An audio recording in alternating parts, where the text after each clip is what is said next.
All right. Well, it is about that time, everybody. So I say we get right into it. So welcome, everybody. Welcome to another live lecture with Tostie. Tonight, Tostie, who is me, tonight we're going to be continuing our discussion on the basics of options. So just to recap, last week we talked about in general what options are, some properties of them, how they look in the option chain. We talked about IV, volume, we talked about open interest, we talked about how to buy and sell them, we talked about properties of the contracts, including strike price, expiration, so all the basics of options. Today, we're going to talk more about the Greeks, which are a little bit more of the kind of advanced. Oh, and you want the slides as well. The slides for this week are actually the same slides from last week. So I will link them again in the live. I'll just reply to them in the live classes chat so you can take a look at the PDF. Same PDF link is here. We're just going to be using the second half of the PDF. So I just sent another message in the live classes chat right here. So you can go navigate to this PDF. It's all the same. So this lecture, big idea, we're going to be talking about the Greeks of options, and that's going to wrap up our basic knowledge of options. And just to give a little bit of purpose and intent behind why we're spending so much time on understanding the fundamentals of options, essentially, so many new traders hop into options trading and have no idea how the contracts actually work. And time again, we see traders get burned on not knowing the ins and outs of contracts because they make plays that make absolutely no sense once you know at least a little bit about options contracts and how they truly move. So this knowledge is so important to anybody who's going to be trading options. If you're trading options, I don't see any reason why you shouldn't understand how they actually move. So if you're here tonight and looking to trade options, you're in absolutely the right place. So we're going to continue to talk about that tonight. And then also, once we wrap up our knowledge on the Greeks for tonight, we're going to talk a little bit about setting up ThinkorSwim. So I have my ThinkorSwim up here with a really basic setup. So I'm going to walk through setting all of this up because this is something that is a platform that we often use. And there's so many questions that come up on how I do my setup and how other people, do what they do. So I want to dedicate probably about 30 minutes to setting up that with all of you, addressing questions. And if you don't have this software installed, I highly encourage you to do so. You'll have to create an account with TDAmeritrade more than likely. So you might not have time to do it within this lecture, but regardless, if you still attend, you can always refer back to this lecture later when you decide or not decide to get on TDAmeritrade for yourself. And we don't receive any sort of benefit if you sign up for TDAmeritrade or whatever. I don't receive any incentive. I literally only recommend that brokerage because it truly is what I use and it's my favorite. So yeah, if you don't want to sign up, that's fine. If you do, that's fine too. So yeah, with that being said, that's going to get us pretty much directly into the content. So again, this is the course series that we're taking a part of tonight. This is more of a shortened summary. But these are the four main content classes. So the class that we're currently in isn't listed on this overview.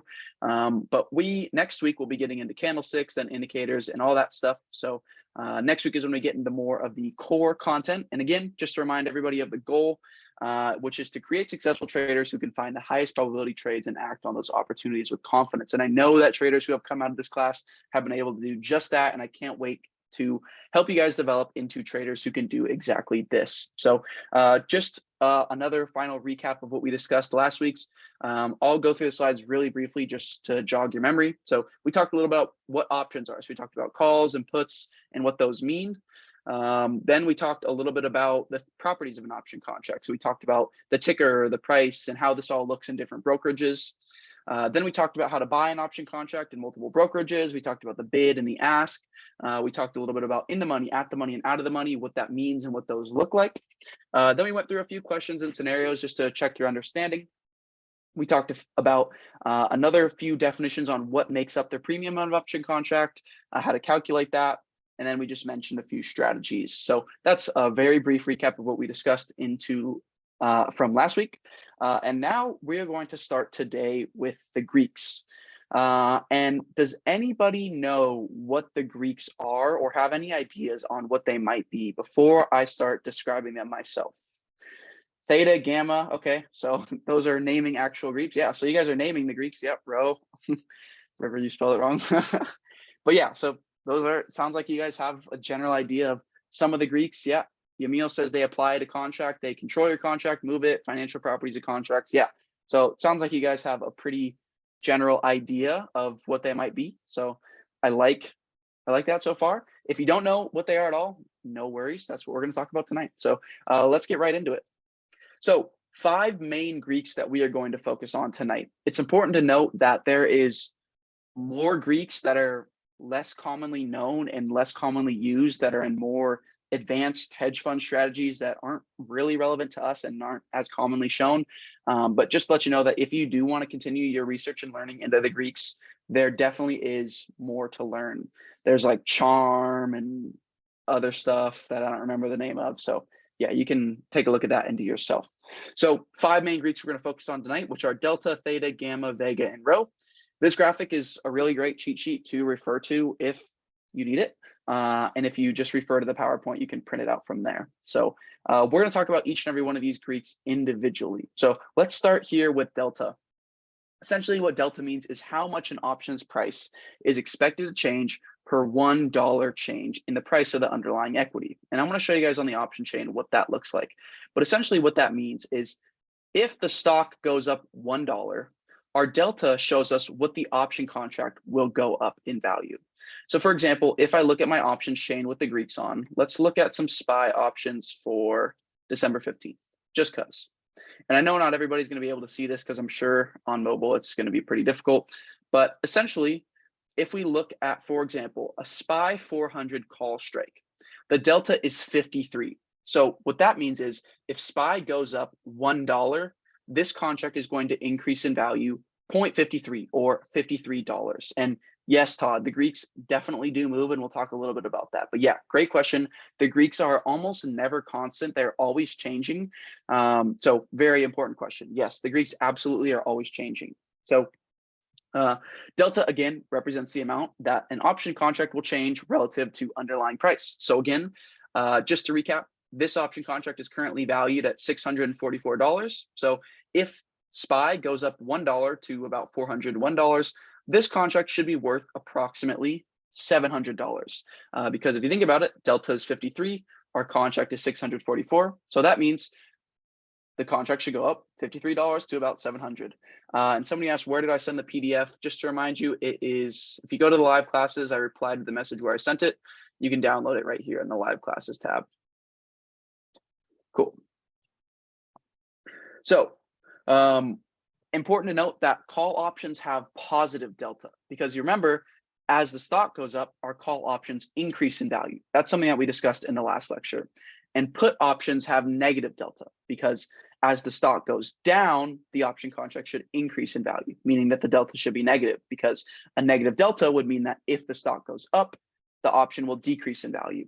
And we can see what that looks like in reality. So for example, an at the money put for the same expiration, this 401 put has a negative 0.5 delta, meaning if the stock goes up $1, the contract will lose $50 in value. Does that make sense to everybody? Is that kind of intuitive? I think that delta is one of the more intuitive Greeks. Essentially, it's kind of a multiplier of, you compare the move in the underlying to how the contract should move. And again, there's more things that determine the value of an option, but delta is effectively the largest contributor to how options move, but there can be some large ones as well that we're going to discuss more. But does that make sense to everybody? What do you guys think in the chat? Is delta relatively clear? I'll pull up the slide again just so you can kind of continue to refer. Goes up $1, add delta price. Essentially, yeah. So you won't necessarily have to add it manually. If the stock goes up $1, you'll see that change in contract value reflected in your brokerage account.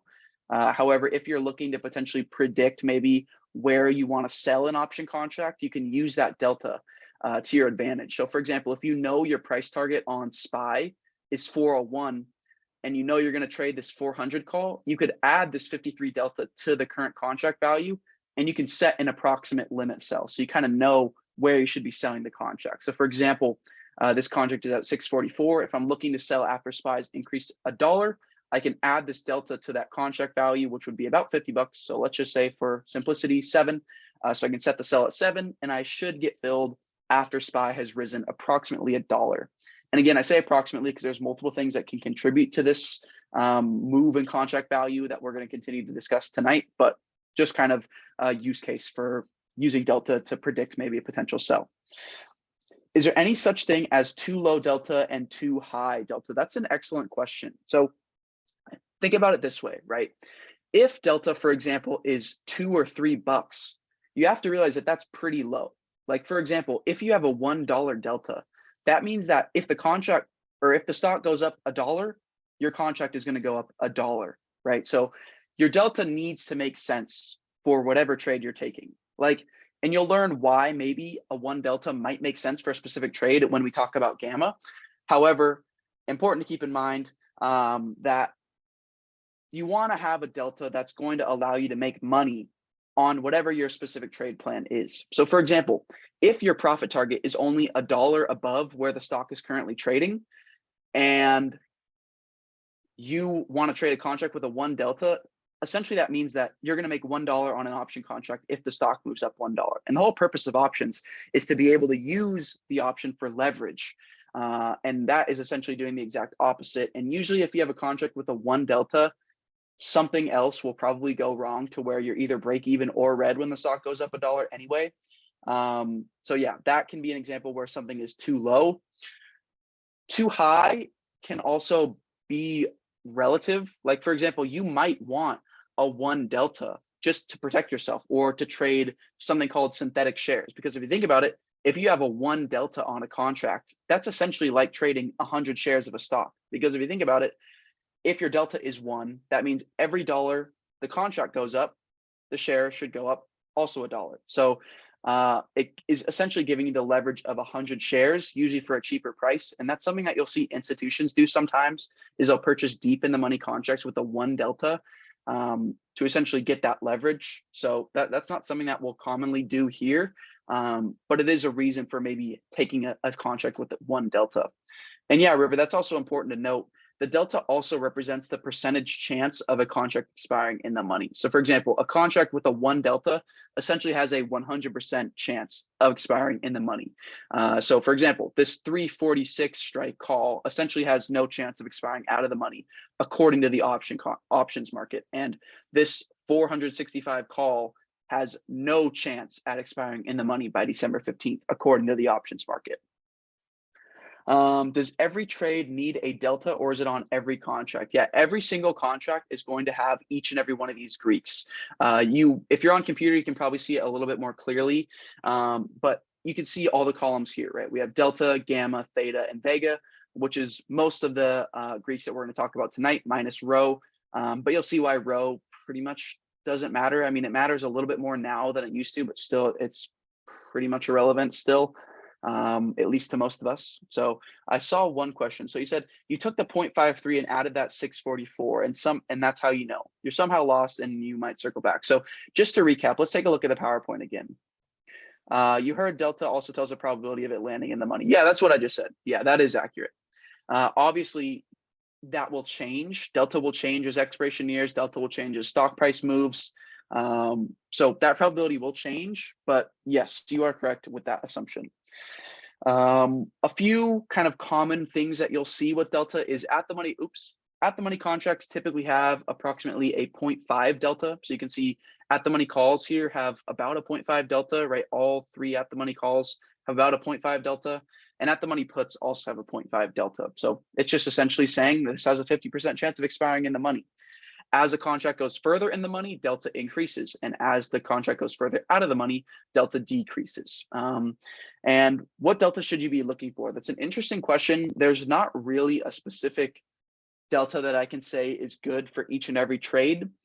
A general maybe rule of thumb could be to look for delta approximately. And this, again, is so variable. There's no such thing as a one size fits all, because this essentially plays into picking an option contract, which again, there's no one contract that's right for every type of trade you're going to take, but a general rule you can look for, maybe about 20 to 40 is a decent range to be within.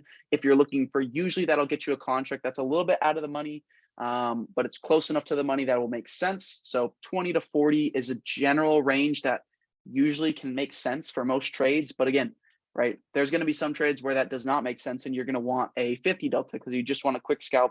And you want to have that high delta to make that money quickly, or you want something that's further out of the money with a low delta so you can purchase more of the contracts and do something called stacking delta. So yeah, this is an interesting point. So if institutions are going deep in the money at that buck area, then it sounds like that's the safest to be in. Yeah, so institutions aren't always going to pick that contract. It's not necessarily a common strategy. It's just something that they do. And I wanted to give a little bit of a reasoning why you might want to deep in the money strike with the high delta. But I tend to agree in the sense that these deep in the money contracts are a little safer considering you don't have theta working against you. And we'll talk about what theta is and why it can be a little bit negative. But essentially, these deep in the money contracts are almost like trading shares. So you might imagine why shares are safer than options. So these option contracts that trade relatively similar to shares will also share some of that safety. Does that kind of make sense? We talked about it yesterday, but when a contract, or not yesterday, but last week, when a contract has more of that intrinsic value, it's going to be a bit quote unquote safer. And that's a blanket term. It's not always going to be safer. It's not always going to be the safest contract. Again, every trading strategy and every trade plan will have a contract that makes more sense than others. So for example, some contracts make more sense than others for a scalp, whereas some make more sense for a swing, right? So does that kind of make sense? And yeah, River offered a little bit more detail here. He said they're safer as long as they're in the money. You have intrinsic value. Yep. So you'll always get that out of it. And we talked about that a little bit last lecture. I know you were there, wealth guy, so you might remember that. But yeah.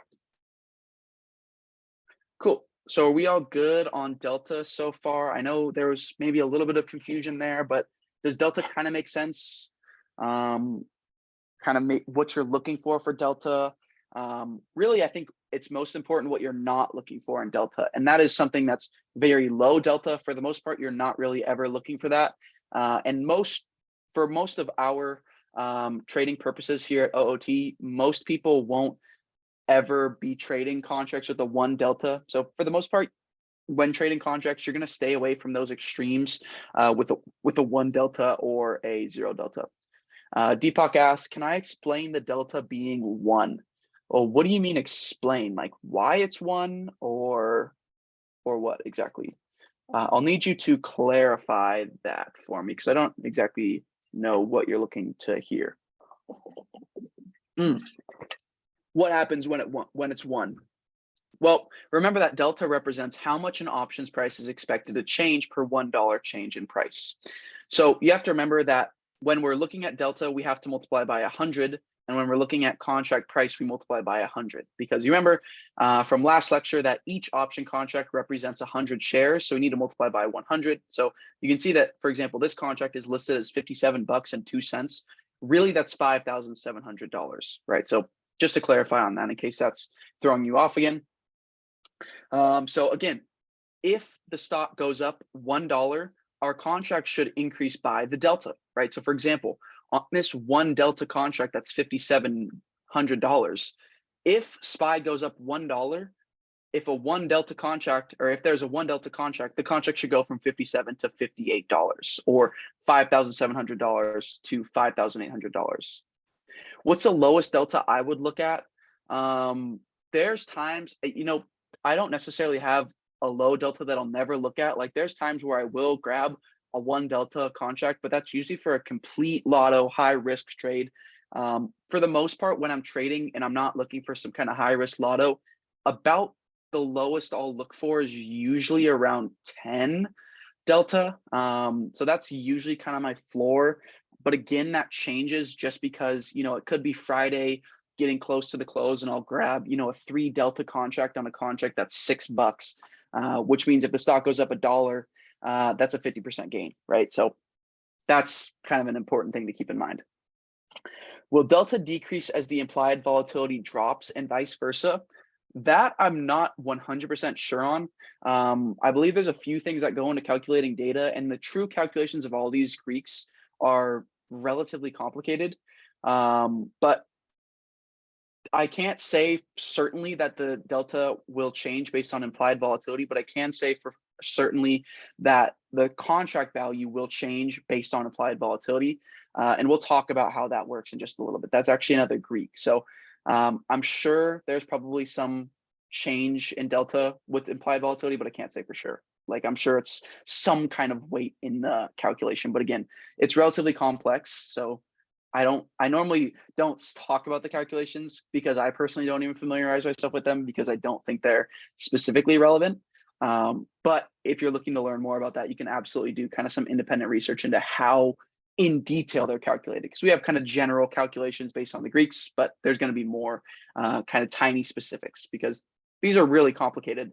The people who issue these option contracts and determine how they're priced are accounting for a lot of things with these Greeks because they want to make sure that nothing really unexpected happens, if that kind of makes sense. So yeah. Can I repeat why I would buy a delta of 3? Yeah, so the example I gave is, for example, if the contract's $6, maybe I'll look for a 0.3 delta or 0.03 delta, because that's, for example, if the stock goes up $1, that's a 50% gain on the contract. And that might be something that I'm looking for close to Friday's close. Like, for example, I'm sure even on the same day SPYs, there were some contracts that were looking like that. They were getting close to close, that maybe were $6 to $10 with a decent delta, that if we got a volatile move into close, you'd get a nice payday based on that delta relative to contract price. But again, right, not something I would typically do. Total rough brain night, how is that 50% pay? Don't worry about it. So if the contract is $6 and the delta is 3, if the stock goes up $1, the contract is now worth 9, right? So contract is worth 9. It used to be worth 6. So 9 minus 6 is 3. 3 divided by 6 is 50%. Mental math. Cool. All right. So that is kind of that. So I think we got a pretty good understanding of delta, but those are some great questions. The Greeks can definitely be confusing, and it's important to know kind of the ins and outs and get your questions answered now. So definitely don't blame you guys for asking the question. So delta is actually determined by another Greek, which is gamma. And gamma is essentially the rate of change of delta. And I like to compare this to physics. So I know everybody probably hated high school physics, but this analogy might make sense to some of you. So for example, think of delta as the speed and gamma as the acceleration. As delta goes up, gamma will also go up, and gamma will determine how delta moves. So for example, look at this little example here, and hopefully this helps kind of understand that. So if delta is 0.2 and gamma is 0.1, and the stock increases from 438 to 439, the delta will increase by 0.1. Also, the option contract value will increase, right? So again, this isn't just a concrete calculation. In between, the delta has already increased, right? So it's not waiting for a full dollar increase to then add 1 to the delta. It's a continuous calculation. So for example, at 438.1, the delta should now be 0.21. Right? Does that kind of make sense? So it's a rate of change of gamma or of delta. So as the stock price increases, delta will also increase. And yeah, so that's how gamma works. Does that kind of make sense? I know that was, I kind of just went through that pretty quick. But what do you guys think about that? This is essentially the same concept as what delta does to the option contract, except now it's how delta moves. Does that kind of make sense? So when gamma increases, delta increases. Not necessarily, no. When the stock price increases, delta increases by the gamma. But gamma will also change as well. Gamma has another rate of change. So, but that's not a Greek that we're going to talk about, but gamma also has a rate of change. So what you're probably realizing is all these Greeks are kind of like an onion. You peel one layer back and there's like 30 more to go. So there's layers and layers and layers to this. These are just the most common Greeks and most relevant ones to most of us. But yeah, gamma is a rate of change of delta. It's essentially the derivative of delta if you're familiar with calculus. So if the stock price goes up $1, the delta will go up based on the gamma. So we can take a look at some of the examples that we were previously looking at. So here, for example, let's look at some, I don't know, let's look at these 405 calls. So these 405 calls here are currently $400. The delta is $39. So if the stock goes up $1, the gamma will, well, I should say the delta will increase by the gamma, which is 0.3. So right now, the contract is trading at $4. If the stock price goes up by $1, the contract will go to approximately 4.4, and the delta will go to approximately 0.42. But again, remember that it's a continuous calculation. So as the stock price goes up, delta will go up, right? And gamma will also change. And you can kind of see there's a little bit of a curve on gamma. And I know you might not be able to see it in just the numbers, it might be a little bit hard to visualize, but there's a little bit of a gamma curve. So for example, you can see the far out of the money contracts have a 0 gamma. We get closer to the money, it comes to 1. We get even closer, it goes to 3. And we start going deep in the money, it goes to 2, and then 1, and then 0 again. So you'll see the peak kind of acceleration of delta as we get closer to at the money. If gamma is at 0.2 and drops to 0.1, will delta be reduced by 0.1? Yes, like Bowman said, the rate delta changes will be reduced. As a result, if gamma changes, delta will also change. But essentially what that's saying is the rate delta is changing. But just because the rate is changing doesn't mean that delta changing by that exact rate. But again, I'm probably getting a little bit obscure here, but these can be relatively confusing because we're talking about relative changes, and the relative change doesn't always equal the actual change because this is a continuous calculation. So again, I'll try and give one example here. Let's pull up Desmos because I think this will help. This might help me. This is going to be funny. So let's just develop a sample curve here. Everybody's probably like, geez, I'm out of here. So let's say this red line is gamma. Let's say this red line is gamma. Actually, let's do okay. Actually, let's just say it's constant. Let's say this red line is gamma, and let's say this blue line is delta. Actually, let's just look at gamma.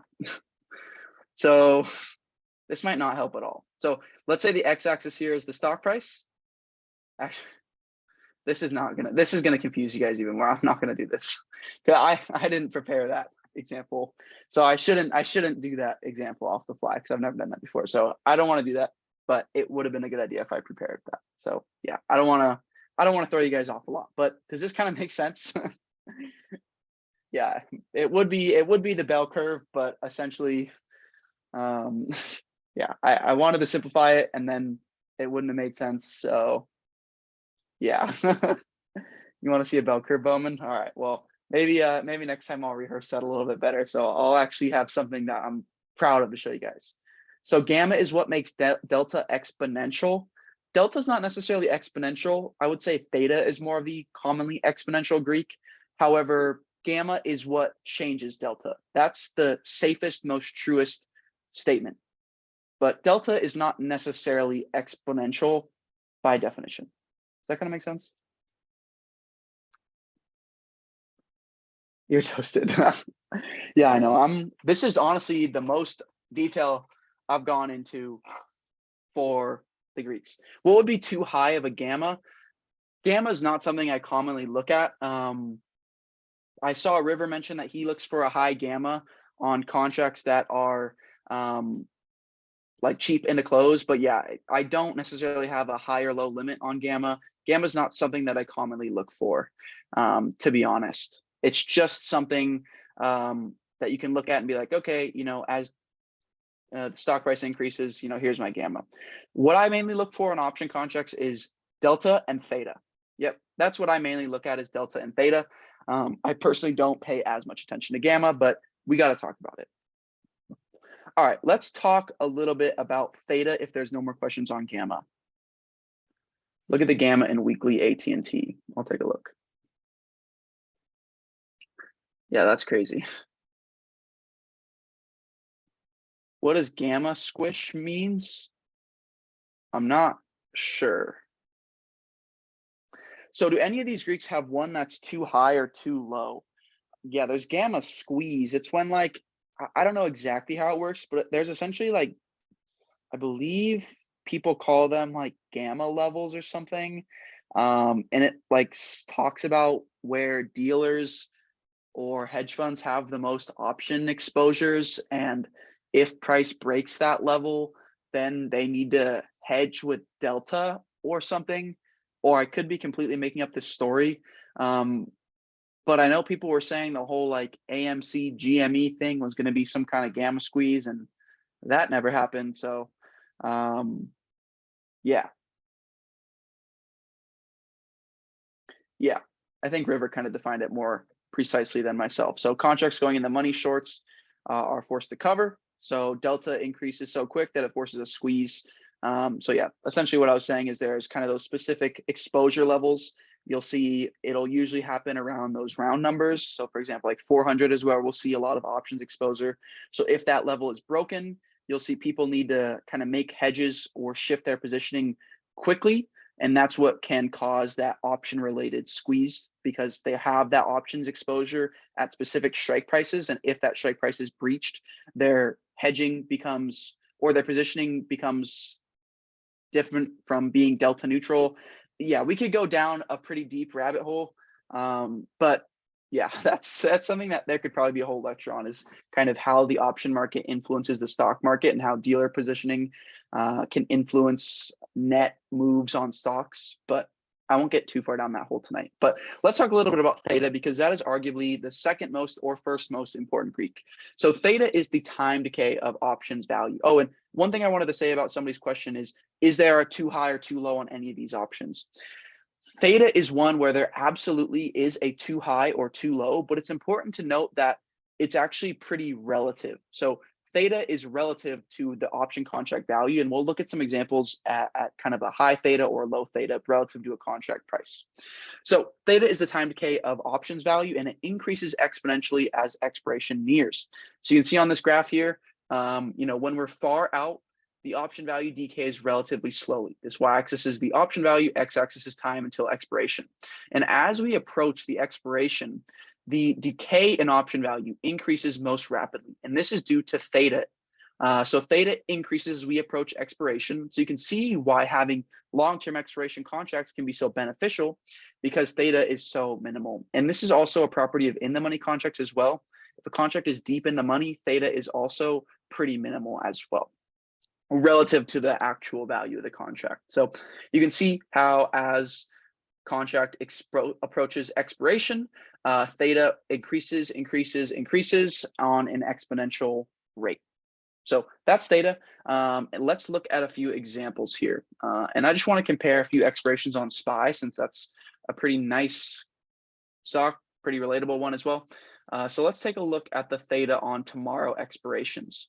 So you can see, right, the theta on a tomorrow expiration 401 call is $91, and the contract value is $92. So essentially, the theta is the contract value. A few things that you'll look at. There's a few ratios that people commonly look at to kind of judge how large the theta is. So there's the theta to contract value ratio, and in this case, it's 1, which is not good. And there's theta to delta, or delta to theta ratio. So I usually look for a positive delta to theta ratio, meaning that delta is larger than theta. Because in that case, right, if theta is larger than delta, that means you're essentially betting on a gap up. Because if theta is larger than delta, you're going to lose more value overnight than you will based on a $1 increase in stock. So if delta is greater than theta, you have a chance to fight overnight if the stock has some movement, right? But if theta is significantly larger than delta, you're essentially betting on a large move. You need a large move just to be break even. So in this case, theta is 91 and delta is 43. So it's safe to assume that, there's some weird properties about theta. Some people say that theta is somewhat priced in at the end of the day. Some people say that it moves faster at open or at close. There's a lot of theories. There's not one accepted definition on how theta actually works, if it's like a constant rate all throughout the day or constant based on this. So a lot of theories on how theta works. There's no necessarily one definition that I've ever seen that is widely accepted as true. But important to note that essentially theta is the decay of an option over a 24-hour period. So over the next 24 hours, we should see this contract decay $91, which seems like it makes sense considering this expires tomorrow. So if it expires out of the money, which it currently is, it should be worthless, right? Because that's how options work. So that's what the theta is essentially saying here. So general rules when looking at theta: you want a delta that's larger than theta. If you have a theta that's larger than your delta, keep in mind what that means for you. It means you need a large move in the stock just to break even overnight. So generally looking for a positive delta to theta ratio. Usually I look for about 1 to 2 delta to theta if I'm getting short-term contracts, but ideally more than that on swings and stuff like that. So generally, right, positive delta to theta ratio is good, meaning delta is larger than theta. And you usually don't want to be buying contracts where theta is the contract value, because that means you're essentially betting on a large move again. So I more commonly look at the delta to theta ratio, but people also look at the theta to the contract value. So you can see here that this 91 theta is very high for this contract. But let's, for example, look at another stock, which also has a 91 theta, which might not be as insane. Chipotle CMG. So theta is relative to the actual option contract price. So for example, this contract has a theta of $266, which at first glance is pretty large. But if you look at the contract price, it's actually $1,800. So in this case, the theta is not as big of a deal, right? So it's not the whole value of the contract decaying overnight. You can see we have a negative delta to theta ratio. However, if you look at the theta compared to the actual contract price, it's not a big deal. Yeah, River, that's a great point. Is a great rule when looking at theta is the longer or the higher it is, the less you want to hold, because the longer you hold a contract with a large theta, the quicker you're going to see that contract disappear. So when you're trading same days, that's why everybody says same days are not meant to be held all day for the most part. They're meant to be in and out quick, right? And you know, some trading strategies, that's not going to be the case. But for the most part, that's what you're going to be looking to do and looking how to analyze theta. So does that kind of make sense for everybody? And yeah, Rick, like you mentioned, premium sellers love theta because if you're selling to open, you want that contract to go worthless. And that's a more advanced option strategy that we don't discuss in detail in this series. Maybe towards the end, we'll talk more about selling premium, but yeah. Does that kind of make sense, everybody, though? Yeah, no, there's no problem with bringing it up, Rick. It's completely relevant. It's just if we talked about it tonight, we'd be here all night. So yeah, FaZe loves theta. Yeah, premium sellers love theta. That's for sure. So let's talk a little bit about Vega. When I say same day, you mean contract ending the day bought. Yeah, I mean that. When I say same day, I mean the contract expires the same day. So Vega is the rate of change in an option price per 1% change in implied volatility. And this is what we were kind of talking about earlier. So implied volatility is essentially the options market guess on what the stock will do in the future. And I compared two names here. The last time I updated this PowerPoint, actually AMC's IV was like 500%, but this example is still completely valid. So when AMC was trading about a year ago, its IV was about 500% because there's days it'd be up 30%, down 20%, up 500%, right? So AMC was very volatile and the options market knew that. Whereas AT&T has a very low implied volatility. So it doesn't move as volatile. You know, the funny thing is it actually has over the past like 2 months, it's been pretty volatile considering the huge move it's made. But for the most part, it's typically much less volatile than the rest of the market. So a few ways to measure the general implied volatility. You can look here on the options chain and see the implied volatility. So you can see here implied volatility on, let's take a look at SPY. So SPY IV right now is 24%, which is actually very low.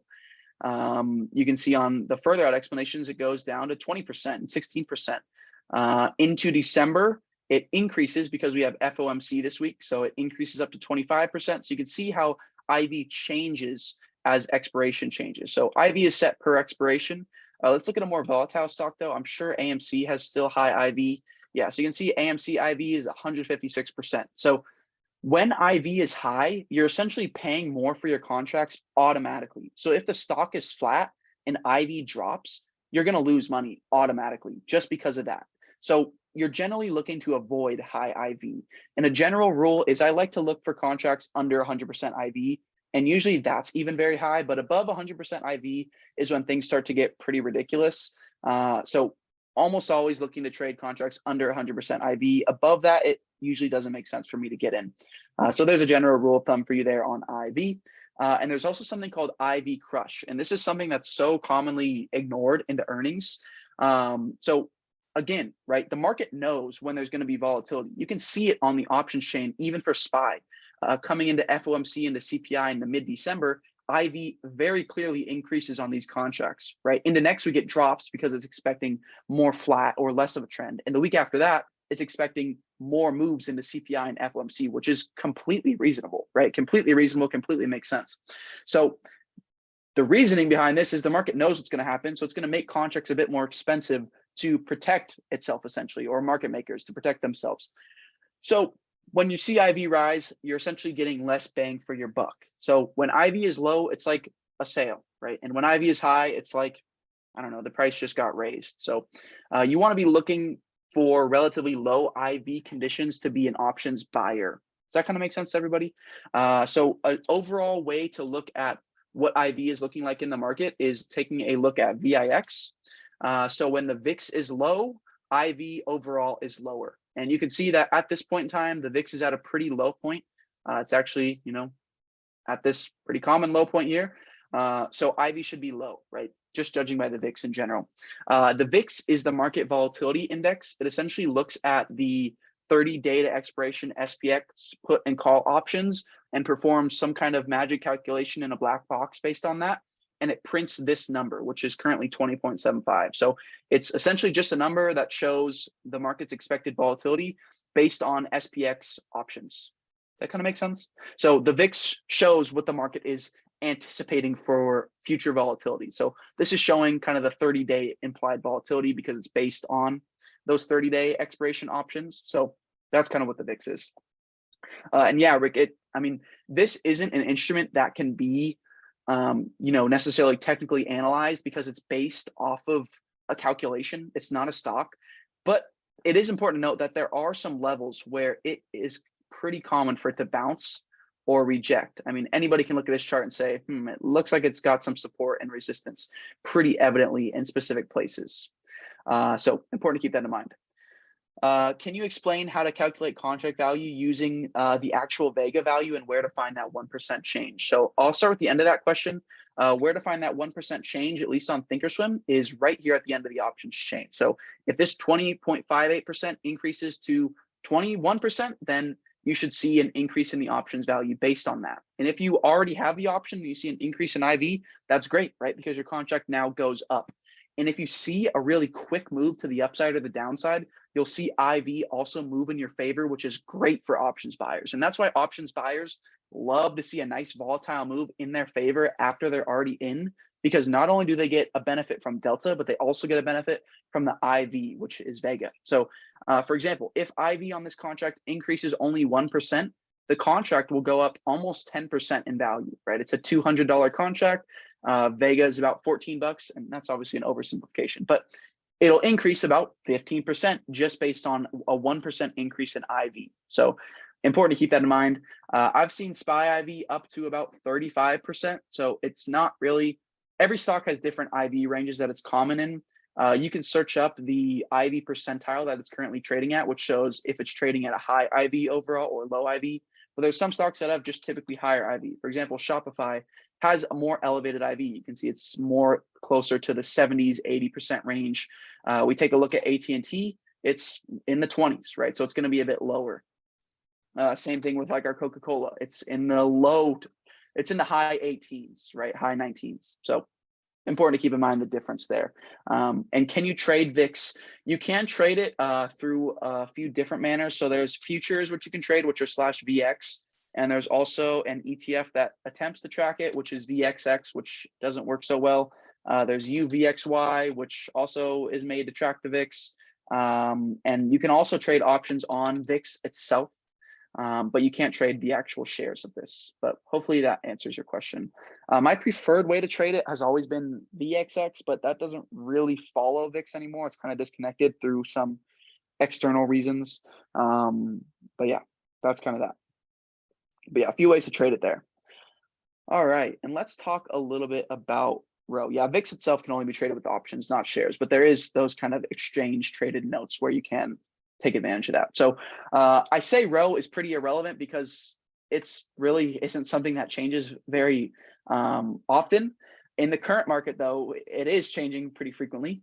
But essentially, rho measures the expected change in an option price per 1% change in interest rates.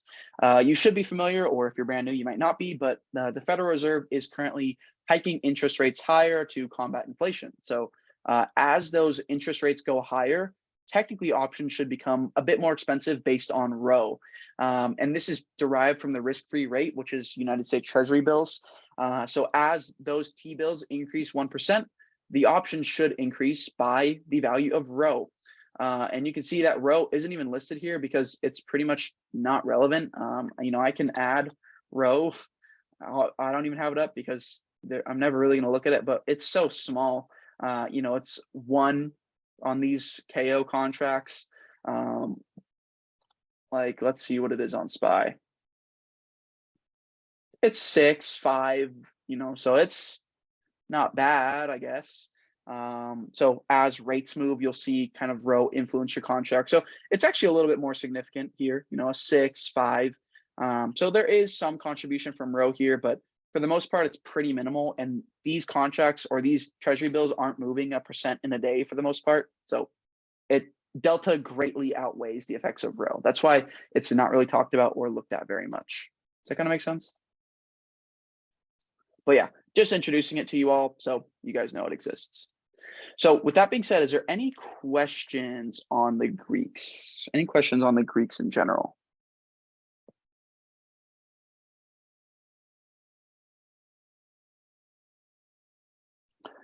Cool. All right. If there's no questions, we actually ran a little bit longer than I expected on the Greeks. So I'm going to split up our TOS setup today and into next week. So we'll talk a little bit about the basic TOS stuff today, and we'll talk about some more advanced stuff into tomorrow. I'll just give you guys a quick tutorial on some TOS stuff. What would I say are good Greeks should be on a contract? Just kind of my general rules for Greeks. It depends on the trade, but general rules, I'm looking for mainly a positive delta to theta ratio.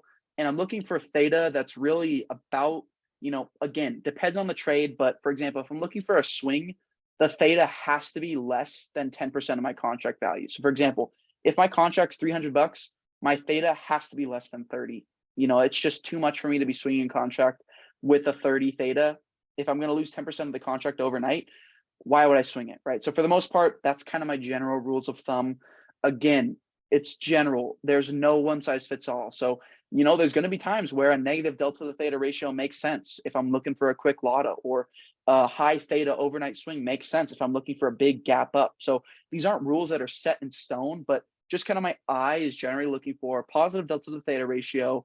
Sometimes I'll be looking for unusually high deltas relative to contract price. So for example, if this contract is maybe, $253, the delta is about 30.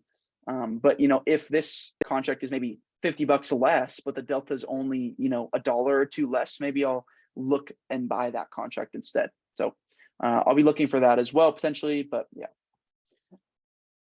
What is swinging? Some of the common terms you guys use are intimidating. Yeah, swinging is just holding a contract overnight. Sorry, I didn't define that, but there's kind of 3 types of trading terms that we talked about. Scalping, which is when you're in and out of a contract very briefly. Day trading, when you're in and out of a contract within the same day. So you buy and sell on the same day, but it doesn't necessarily need to be quick. And then swinging, which means you hold the contract overnight. So I buy a contract on a Monday and hold it at least till Tuesday, but typically longer than that. What are the timeframes I typically carry? It changes a lot. Right now, I'm in more of swing trades. Well, actually, the only trade I'm in right now is shares. But for the most part, I'm typically in more day trades, I would say, rather than swing trades, at least over the past 9 to 10 months. Well, actually more like 12 months now that we're in December. But yeah, so it varies. But for the most part, I've been day trading more than swinging. It's just been making more sense to me. Wow, I haven't changed these levels in so long. Is it okay to ask a coworker if they're into swinging? If they trade, they're not into the other type of swinging. Any weekly? Yeah, I would say so. River, I know you've been in here for a while. Is there anything that you want to add in general? Because I know you could probably offer some valuable information if you want to. but I know you might not even be wanting to talk. Cool. Thank you, River. All right, so we're going to get into just brief TOS setup here if there's no further questions. So let's talk a little bit about it. So when you log into TOS, you're going to see something that's pretty much like this, right? You're just going to see maybe a chart. Really, it's actually going to have no studies on it. So I'm just going to show you guys some of the things that I've done to customize TOS. I won't talk about I do want to talk about flexible grid setup because I think this is pretty important and commonly misunderstood. But I'm just going to talk about some of the features. I do want to put you guys out there and let you know that ThinkorSwim staff will give you like a free hour meeting to walk you guys through the platform. So if you have like really in-depth technical questions on TOS, I encourage you to utilize that. And again, I get paid nothing if you use TOS. I get no benefit if you use TOS, except maybe a little bit less headache of watching you guys use Webull or Robinhood. But for the most part, right, don't get any benefit out of seeing you guys use TOS, or at least any monetary benefit. So just putting that out there. If you use it or don't, it doesn't matter to me. But if you do, I'll be able to help you more in detail because this is what I use. So again, just putting that out there. No benefit to anybody here if you use this. So with that being said, here's kind of what TOS would look like by default. Just to walk you guys kind of through the common features and a few shortcuts I like to use. If you click the middle mouse button, it brings up the menu for all the drawing things. So you can, do all the common drawing stuff. You just click the middle mouse button and it brings all this good stuff up. So yeah, that's kind of a shortcut that I really like. Just something to keep in mind. You can drag on the chart and zoom in like that, or you can click these zoom buttons. You can also access the different drawing types in this drawing tools tab here or down here. You can also use different drawing sets as well. So this is something that I like to do sometimes. So if you have a lot of levels on one set like this, and I'm going to go through this kind of quick, guys. So you can always watch the recording to kind of catch up on what I talked about, but I just want to get some of the main points across here. So let's say I have this drawing set with a lot of levels. I can go down here to drawing set, click create new drawing set, and just name it whatever. And it's clean. I can make, maybe more simpler levels, and I can still save all my levels from the past, right? So that's kind of that. You can see I already have a drawing set named clean, which isn't clean. But yeah, that's kind of that. Oh, you said, wait, what? I'm just clicking down here and utilizing new drawing sets is all. Just showing you guys kind of how to do that. And to clear all drawings, I just right click clear drawings. So that's kind of just interacting with the charts. Again, it's going to, but doesn't it delete it forever? No. So, well, I just deleted it all forever. But if you make a new drawing set, it doesn't delete anything forever. Like I'll show you one more time. Like for example, if I make those 3 levels, create a new drawing set, and I saved it as a new drawing set. Well, here, I'll just show you. So here is my drawing set that's clean. Here's my drawing set with my drawings back. So I just am toggling back between these two down here. So that's how I can do that, but I am going to delete this because I don't want it. So that's kind of that. If you're wanting to learn more about interacting with TOS, I just encourage you to kind of use it, work through it yourself, and then kind of come with your questions, just because using it yourself will help you get kind of the general look and feel of how it works, and that should help. So talking about a few different things that I like to do to customize my charts, in this style settings tab is where you can set kind of how things look like on your charts. A few common things that you might want to do is change how volume looks. So for example, if you toggle this overlap volume button, it moves the volume onto this chart. So that might be something that you're interested in. You can change, let's see, how much blank space is to the right. You can see right now by default, I have 50 bars to the right, but if you make it less, there's less blank space. By default, usually it's 0. I personally like blank space to the right of the chart because it leaves some room for me to like see my levels and stuff. But yeah, that's kind of that.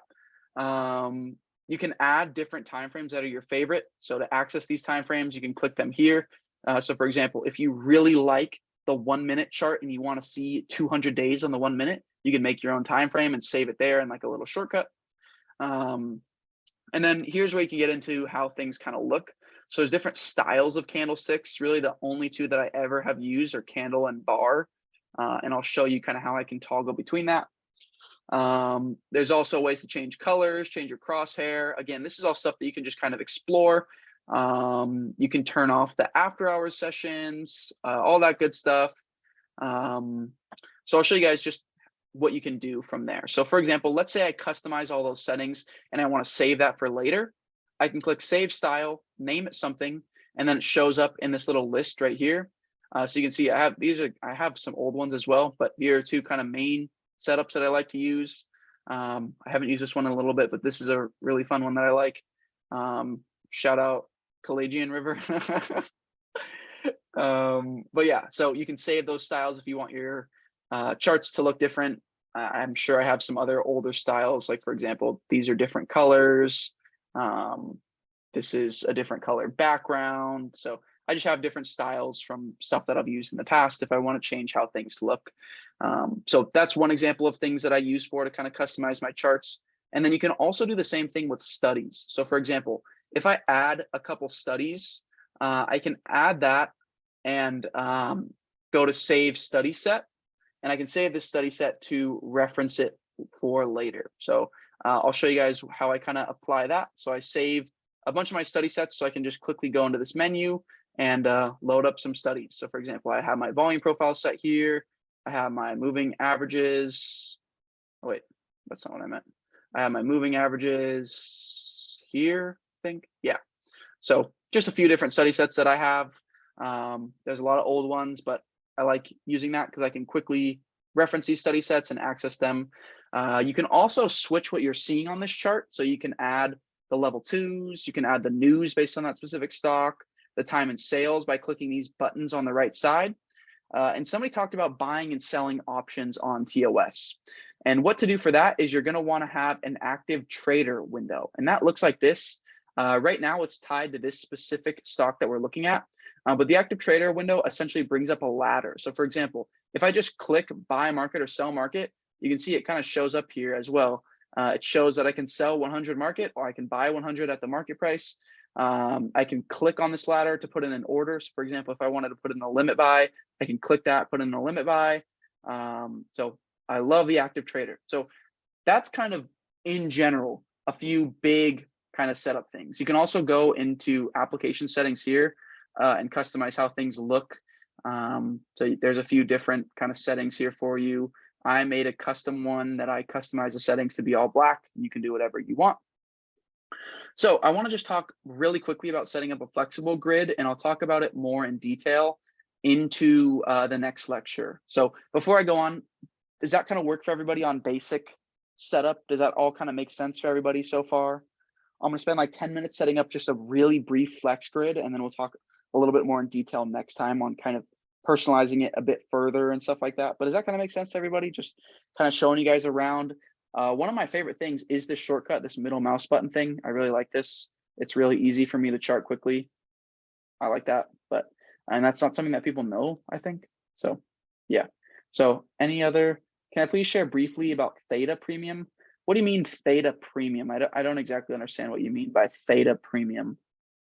Like how Theta affects premium, or like selling premium and benefiting off Theta? Selling premium, yeah. Just very briefly, because I don't want to get too far into it. Very briefly, when you sell premium, you essentially sell to open an option contract. So a lot of what we do here is buy to open. So we spend money, we get an option contract. When you're selling premium or selling to open, you sell the option contract, receive money up front, and you want the contract to lose value, so you get to keep that money. So for example, I sell an option contract that costs $200. If it expires worthless, I get to keep all $200. But if it goes to $500 by expiration, I need to pay that extra $300 or get exercised, right? So that's kind of big picture selling premium. So many more levels to it than what I just described. I just totally oversimplified it, but that's kind of big picture selling premium. So I want to show you guys how to set up a flexible grid really quick, just a really basic one for trading. So to do that, you navigate to this flexible grid button in Charts Flexible Grid, and you click this little like 9 squares thing and check Customize Grid. Now from here, you can add different charts or remove some or whatever, or highlight the sidebar. So for example, I'm going to delete this one right here, and we're just going to make a 2x2 flexible grid. I'm going to make something really, really simple.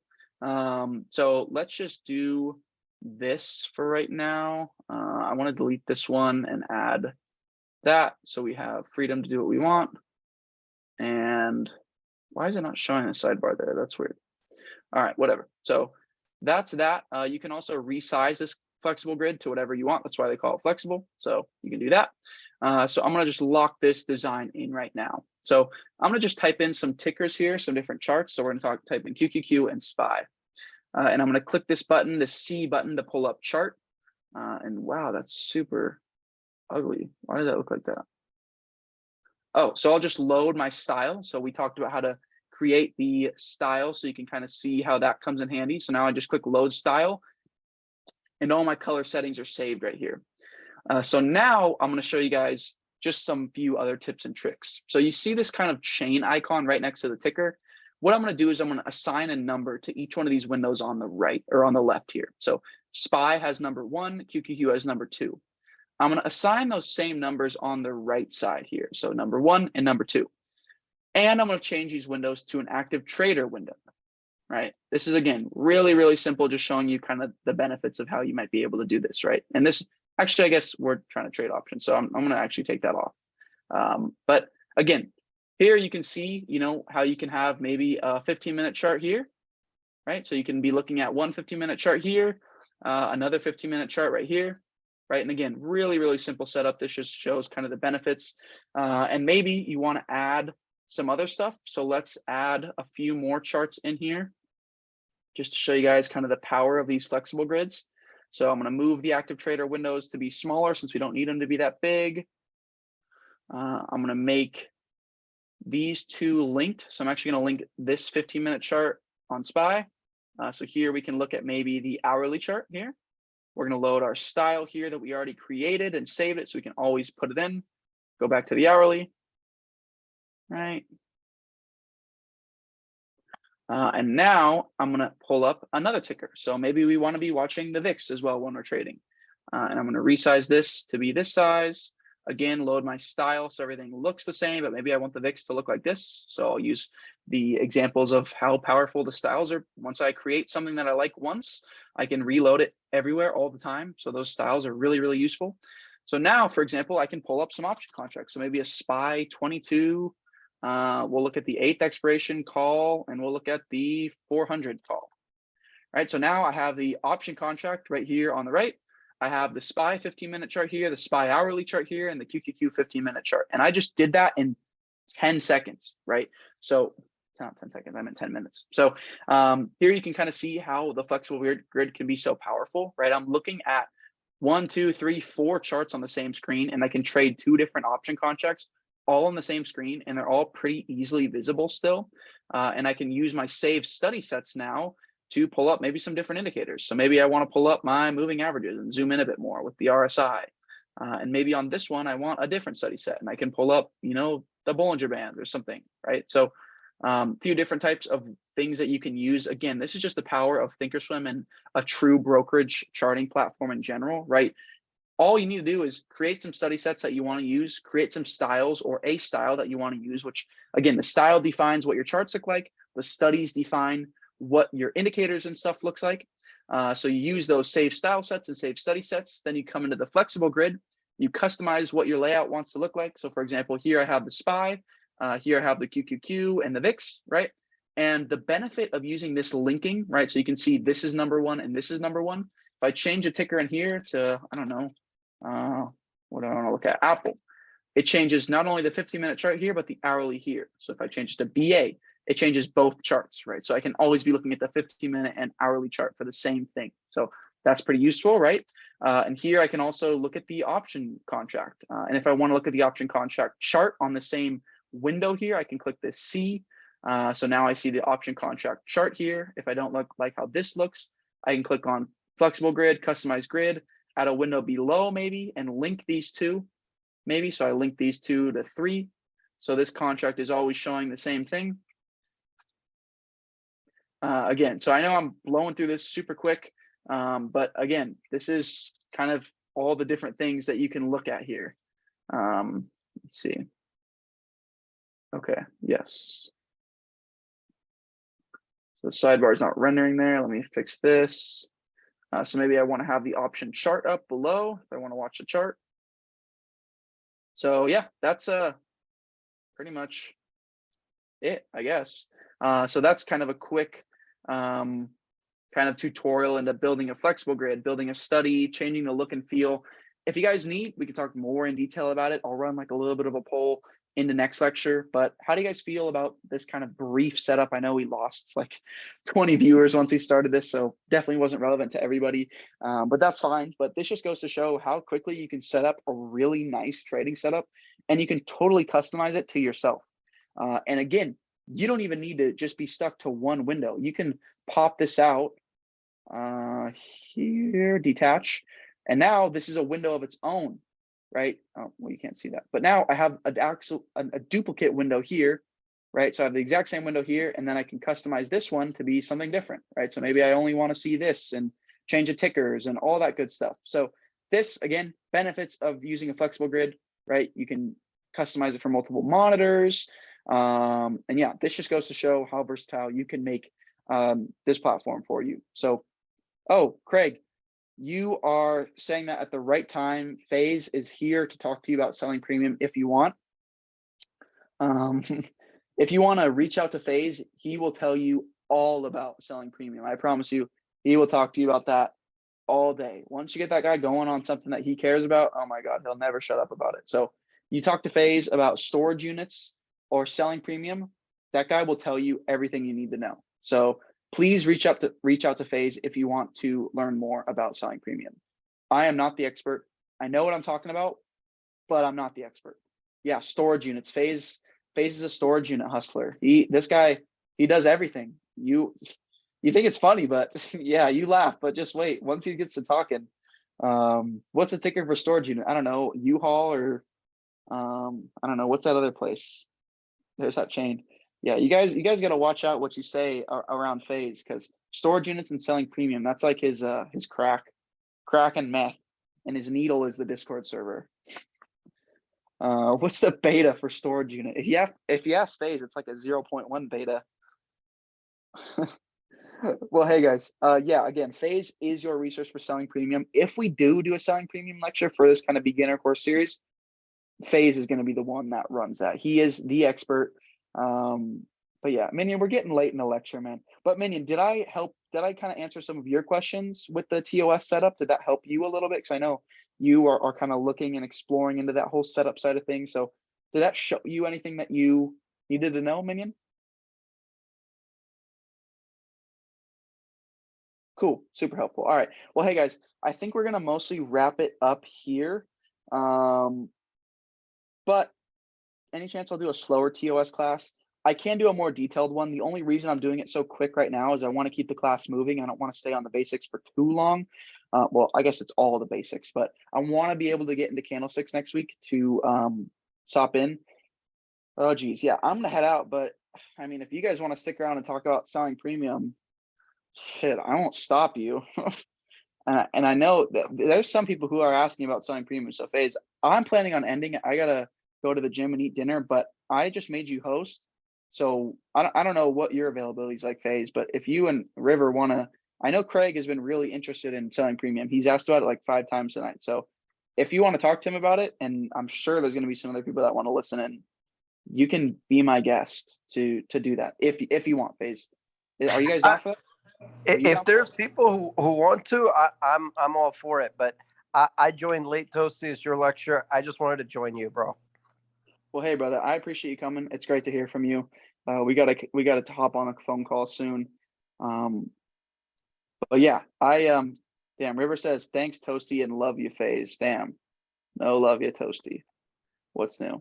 Thanks for being here, though, River. That's the perfect way to cap off the evening. I'll leave it at that.